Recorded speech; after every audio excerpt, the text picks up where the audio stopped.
இங்க வந்து ஒரு பையனோட வாயானது பார்த்தீங்கன்னா பிறந்ததுல இருந்தே ஒரு மாதிரி ட்விஸ்டா வந்து இருக்கு. சரி வளர வளர சரியாயிரும் பார்த்தா அப்போ அந்த பையனோட வாயானது பார்த்தீங்கன்னா அதே மாதிரி தான் வந்து இருக்கு. இப்படியே ஒரு நாள் அந்த பையன் பஸ் ஸ்டாப்ல உட்காந்துட்டு இருக்கும்போது அந்த பையனுக்கு பக்கத்துல பார்த்தீங்கன்னா ஒரு பொண்ணு ஒருத்தி உட்காந்துருக்கா. அந்த பொண்ணு கிட்ட இவன் டைம் என்னாச்சுன்னு வந்து கேட்கறான். அந்த பொண்ணு இப்போ டைம் சொல்றதுக்காக திரும்புறா. பார்த்தா அதே மாதிரி தான் இவளோட வாயும் பார்த்தீங்கன்னா ட்விஸ்ட் ஆகி வந்து இருக்கு. ரெண்டு பேரோட வாய் இப்போ ஒரே மாதிரி இருக்கிறதால இவங்களுக்குள்ள பேசி பழகி ரெண்டு பேருமே ஃப்ரெண்ட்ஸ் ஆகவும் செஞ்சிடறாங்க.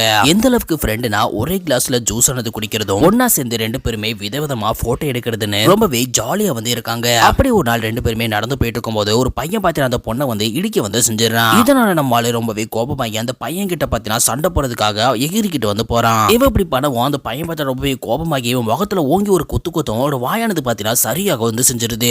இவனும் என்னாச்சு நம்ம முகம் சரியாயிடுச்சுன்னு முகத்தை தொட்டு பார்த்துட்டு இருக்கான். அப்ப அந்த ஒரு பொண்ணு பார்த்தீங்கன்னா இவனை பார்த்துட்டு இனி நம்ம கூட செட் ஆகுது, நான் உன்னை விட்டு போறேன்னு சொல்லி அங்கிருந்து கிளம்பி போக ஆரம்பிக்கிறா. இவனும் இரு போகாத, நான் மறுபடியும் என்னோட முகத்தை பழைய மாதிரி மாத்தி காமிக்கிறேன்னு சொல்லி முகத்தை பார்த்தீங்கன்னா சேஞ்ச் பண்ண ட்ரை பண்ணிட்டு இருக்கா. இப்போ என்ன பண்றதுன்னு தெரியாம அந்த பொண்ணுக்காக பார்த்தீங்கன்னா தன்னோட முகத்தை ரொம்பவே வினோதமா இழுத்து பிடிச்சு அவகிட்ட போய் வந்து நிக்கிறான். அந்த பையனை பார்த்ததுக்கு அப்புறமா அந்த பொண்ணு அவனை பார்த்து என்ன உனக்கு பிடிச்சிருக்கான்னு வந்து கேக்குறா. அந்த பையனும் ஆமா எனக்கு உன்னை பிடிச்சிருக்குன்னு சொல்லவும் ரெண்டு பேரும் பார்த்தீங்கன்னா இப்போ மறுபடியும் ஃப்ரெண்ட்ஸ் ஆகி அங்கிருந்து கிளம்பி போறாங்க.